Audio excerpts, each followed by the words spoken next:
নমস্কাৰ আটাইকে স্বাগতম জনাইছো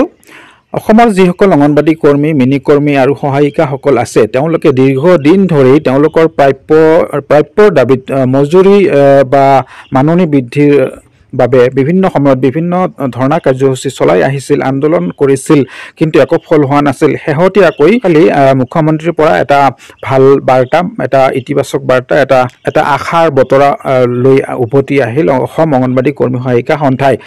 কালি মুখ্যমন্ত্ৰীক সাক্ষাৎ কৰিছিল আৰু তেখেতসকলৰ যি অংগনবাদী কৰ্মী আছে কৰ্মীৰ চাকৰি স্থায়ীকৰণ মজুৰি বৃদ্ধি পদোন্নতি অৱসৰকালীন পেঞ্চনকে ধৰি বিভিন্ন সমস্যা সমাধান কৰাৰ দাবীত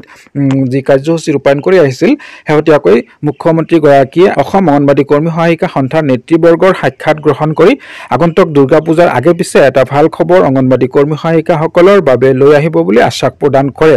আহকচোন এই ভিডিঅ'টোত নেতৃবৰ্গৰ মন্তব্য আছে মন্তব্য চাই লওক যদি আপুনি চেনেলটোত প্ৰথম হৈ আছে তেন্তে সাবস্ক্ৰাইব এটা কৰি দিবলৈ পাহৰি নাযাব ধন্যবাদ আমাৰ চাকৰি স্থায়ীকৰণ পদোন্নতি মূল্য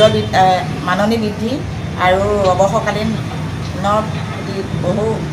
দাবীসমূহ উত্থাপন কৰি আহিছোঁ কিন্তু আজি পৰ্যন্ত আমি একো সহায় নাপালোঁ আগন্তুক আমি সঞ্চালক মহোদয়ৰ লগতো আমি বহু বৈঠকত বহিছোঁ তেতিয়াও আমি কোনো ধৰণৰ সহায় নাপালোঁ আমাৰ মন্ত্ৰী মহোদয় তেখেতেও আমাক সহায় দিছিলে আজিলৈকে আমি একো সহায় নাপালোঁ যোৱা 7 তাৰিখে আমাৰ মুখ্যমন্ত্ৰী ডাঙৰীয়াৰ লগত আমি সাক্ষাৎ কৰোঁতে আমাৰ বিভিন্ন ধৰণৰ দাবীসমূহ আমি দাঙি ধৰিছোঁ মুখ্যমন্ত্ৰীৰ ওচৰত কিন্তু মুখ্যমন্ত্ৰীয়ে আমাক দুৰ্গা পূজাৰ আগে পিছে কিবা এটা ভাল খবৰ দিম বুলি পেলাই আশ্বাস দিছে সঞ্চালক মহোদয়ৰ লগত আৰু আমাৰ মন্ত্ৰী মহোদয়ৰ লগত তেখেতে বহিব আমাকো মিলিত কৰিম বুলি আশ্বাস দিছে কিন্তু আমি দুৰ্গা পূজালৈকে বাট চাম যে আমাৰ তেনেকুৱা ভাল খবৰ যদি নাপাওঁ পিছত আমি বেলেগ বিহিত ব্যৱস্থা ল'ম বুলি আমি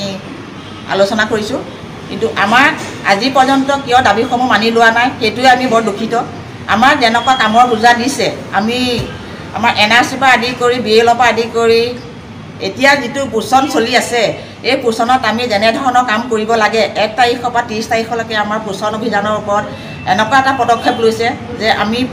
প্ৰতিদিনেই আমি পোষণৰ বিষয়ে কৰিব লাগিব আমি তেনেধৰণে আমি কাম কৰি আছোঁ তথাপি আমাক আজি পৰ্যন্ত কিয় চৰকাৰে আমাক মাহিয়াৰ চকুৰে চাইছে সেইটো আমি বুজি নাপালোঁ কিন্তু এতিয়া আমি গম পাইছোঁ যে আমাক মুখ্যমন্ত্ৰী ডাঙৰীয়াই যিটো আশ্বাস দিছে এই আশ্বাসৰ ওপৰত আমি বহু আশাবাদী আমি দুৰ্গা পূজাৰ পাছত বা আগত ভাল খবৰ এটা পাম বুলি আশাবাদী হৈ ৰৈছোঁ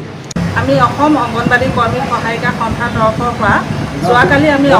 মুখ্যমন্ত্ৰী মহোদয়ক লগ কৰিছিলোঁ তেখেতে আমাক বহুত সুন্দৰকৈ আশ্বাস এটা দিছে যে দুৰ্গা পূজাৰ আগে পিছে আমাৰ লগত তেওঁ বহিব লগতে সমাজ কল্যাণ মন্ত্ৰী সঞ্চালক মহোদয় সেই দিনটোত আমাৰ সংগঠনৰ বিষয়ববীয়াসকলক মাতি তেওঁ আমাৰ হাতত কিবা এটা ভাল উপহাৰ দিম বুলি আমাক আশ্বাস প্ৰদান কৰিছে সেইকাৰণে আমি আশা কৰিছোঁ অসমৰ চুকে কোণে অংগনবাদী কৰ্মী সহায়িকাসকলে অসমৰ মুখ্যমন্ত্ৰী মহোদয়ক বহুত ধন্যবাদ দিছোঁ আমি দুৰ্গা পূজাৰ পিছত আমি সেই সভাখনত যাতে মুখ্যমন্ত্ৰীৰ হাতৰ পৰা আমি সেই উপহাৰ টোপোলাটো ল'বলৈ আশা কৰি আছোঁ যদিহে তেওঁ ইমান সুন্দৰকৈ আশ্বাস দিছে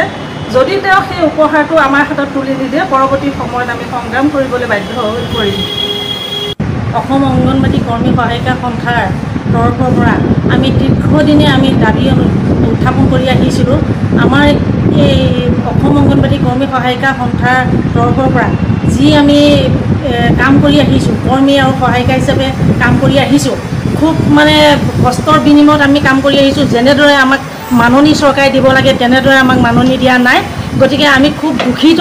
এখন ঘৰ চলিবলৈ হ'লে যেনেদৰে পইচা দৰকাৰ হয় ল'ৰা ছোৱালী পঢ়ুৱাবলৈ যেনেকুৱা কষ্ট হৈছে টকা 6,500 টকাৰে আৰু 3,250 টকাৰে সহায়িকাৰ গতিকে এই পইচাকেইটাই জানো এখন ঘৰ চলে গতিকে আমি খুব কষ্ট পাইছোঁ খুব দুখ পাইছোঁ গতিকে আমি যোৱাকালি আমাৰ মুখ্যমন্ত্ৰীয়ে অসম অংগনবাদী কৰ্মী সহায়িকা সন্থাৰ তৰফক